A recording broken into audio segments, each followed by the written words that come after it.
Digital assets and cryptocurrencies have created the first new asset class in the last 300 years. Since the late 1600s, when the English created the bond market to finance the war against France, there hasn't been a new asset class.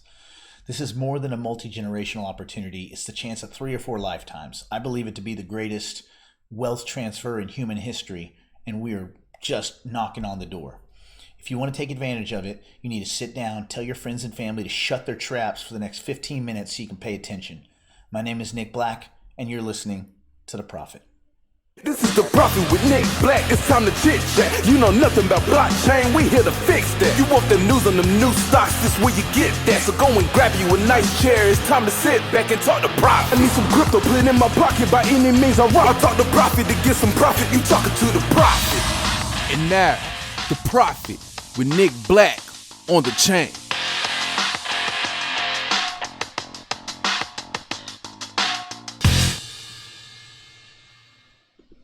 Hey, and we're back. I have replaced my whiteboard with some knowledge. So here we go. As we prepare for this, we need to understand a few things. There are 2 biases that I think we need to focus on in this episode, and you need to lock this stuff in your brain because it's super important. The first one is confirmation bias. That's the tendency to search for, interpret, favor, and recall information in a way that confirms or strengthens one's personal beliefs or hypothesis. Essentially, you don't listen to any kind of contradictory opinions. You only listen to the same crap you already believe. Therefore, you continue to think your crappy things, right? Recency bias. That's the second one. So this is the phenomenon of a person most easily remembering something that has happened recently, right? Our memories are very short compared to remembering something that may have happened a while back, like economists that only remember back to the Great Financial Crisis and nothing before QE. All right. Let's talk about dollars. This will all make sense by the end. Why does the world need US dollars? Okay, to service debts, meaning US treasuries, credit lines, loans denominated in dollars, currency pegs, etc. And where do they get those dollars now that most markets are closed or running on life support or at least minimal amounts of staff and functionality? Well, they get it from the products we buy and the people we hire overseas in one way, but there's not a lot of hiring going on. There's not really a lot of work going on.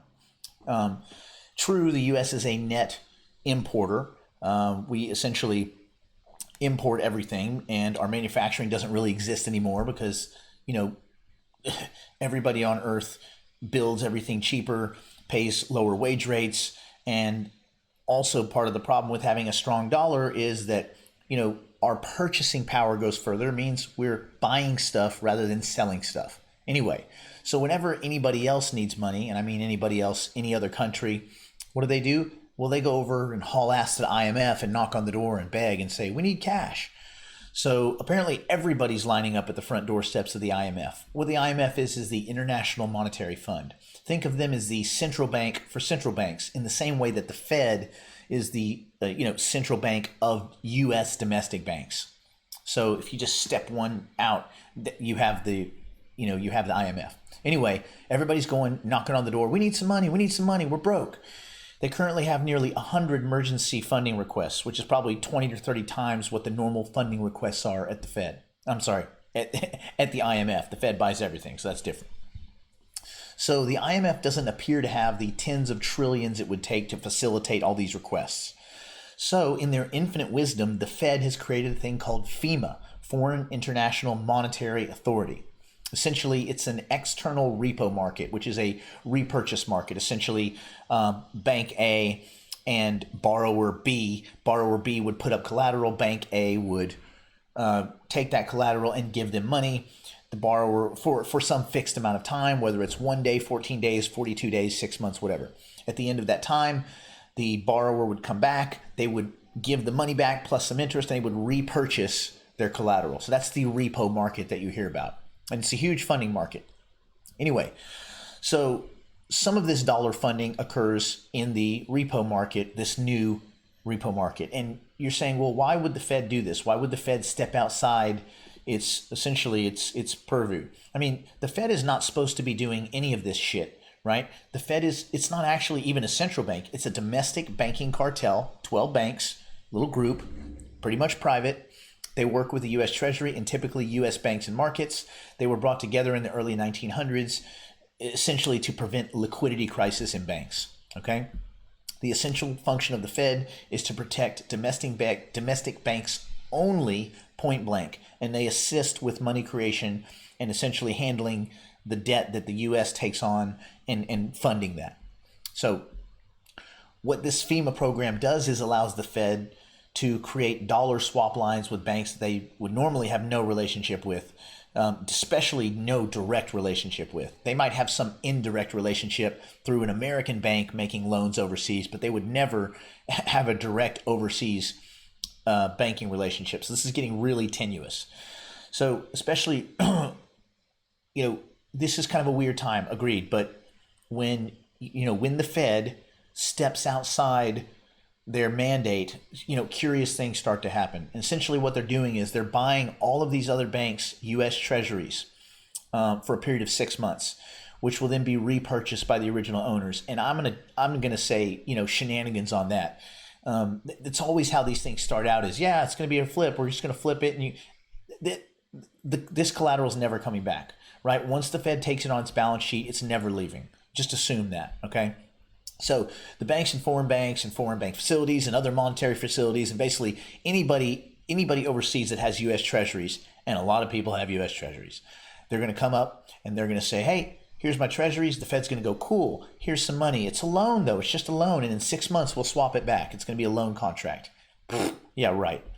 So they're saying to the world, essentially the Fed is saying, and the whole United States is saying, quit selling U.S. treasuries into the market because it guts the market, right? Interest rates skyrocket and anyone with adjustable rate debt gets blown up. And why is that? Let me unpack that. When a market is flooded with product, what typically happens? Well, the demand lowers, so the price lowers.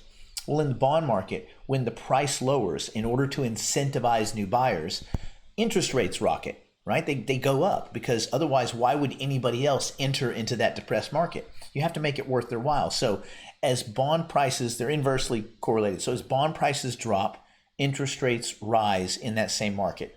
Okay, always keep that in mind. If interest rates drop, the price of the bonds rise. So they're inverse.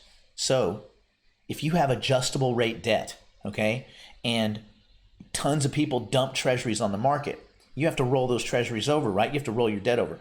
Well, if the bond price goes down and rates go up, you now have to roll over your debt at a higher interest rate, which means your debt service skyrockets.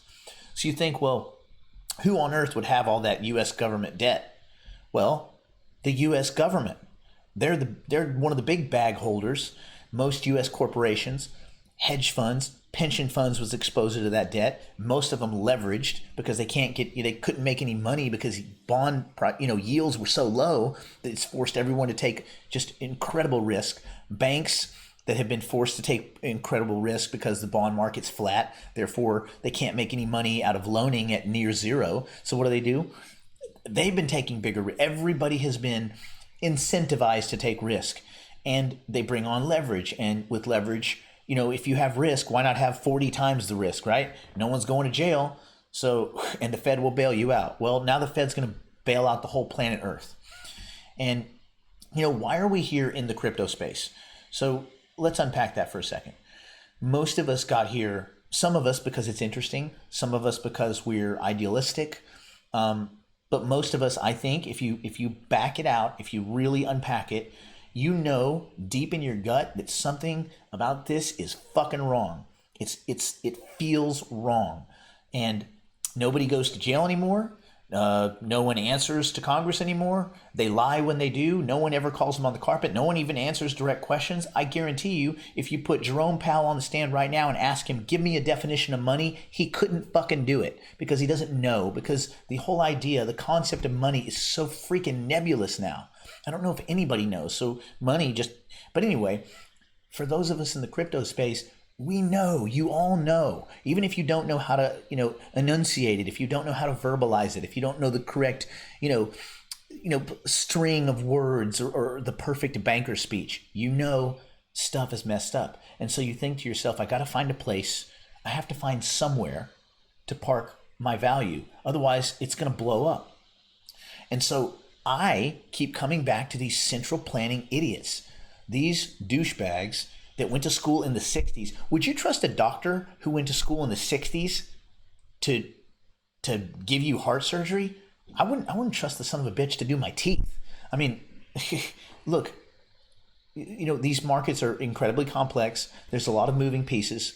And I just think that perhaps people that were born before the color television are not the right people to have in place managing the whole supply of debt and money for the whole planet Earth. That's just my gut feeling. So we all know something's wrong. And we saw this weird thing called Bitcoin. And then we saw XRP, and we saw Ethereum. We saw all these things start to form around it. We go, what is this weird space, this nerd money? And we got closer and we got closer. And the people that are listening, maybe you haven't invested $1 in the space. Maybe you've been in since 2009, January 3rd. Maybe Satoshi's listening to this. I doubt it, but maybe Satoshi's listening to this podcast. We salute you. But you have to realize that we came to this space because we know things are wrong. Things don't make sense. And it basically is these central planning morons that and all these idiots that talk you into investing in the U.S. equities market. And they all suffer from confirmation bias because they only listen to opinions that confirm their own theories, and recency bias because they cannot see past 10 years back. None of these guys apparently can look to any other times in history when there was gross hyperinflation. Apparently they can't see outside the borders because hyperinflation and marginal hyperinflation are popping up everywhere you look, but yet it can't happen here. And again, if you keep telling yourself it can't happen and you keep lying about the inflation numbers, well, then I guess it can't happen. But that's stupid and it doesn't make sense. And we see this. And sometimes it's frustrating because you'll have, your friends will say, crypto's fake, or it's nerd money, or this and that. And it's okay that they don't get it.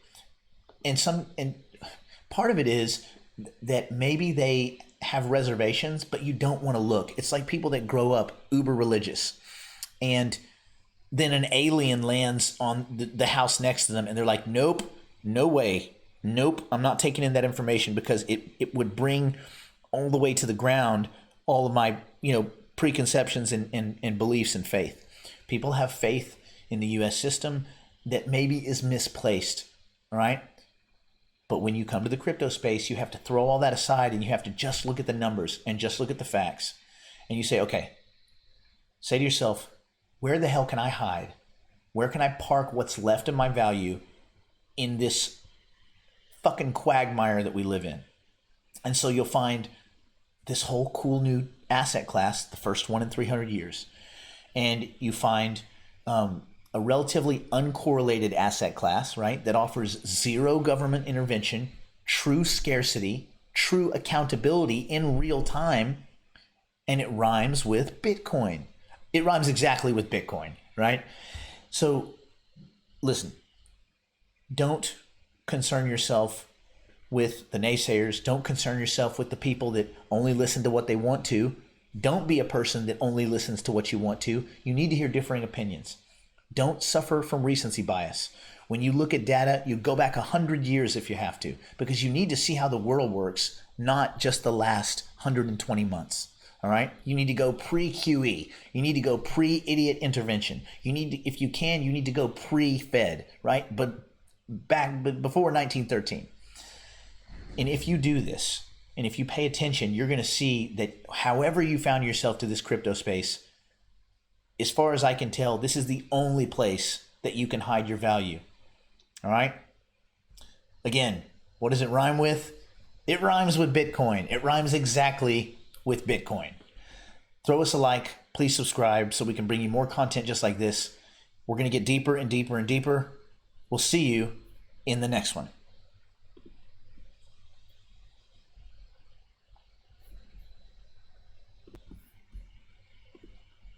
Are you down with OTC? Please like, subscribe, and click the bell to be notified when the next video drops.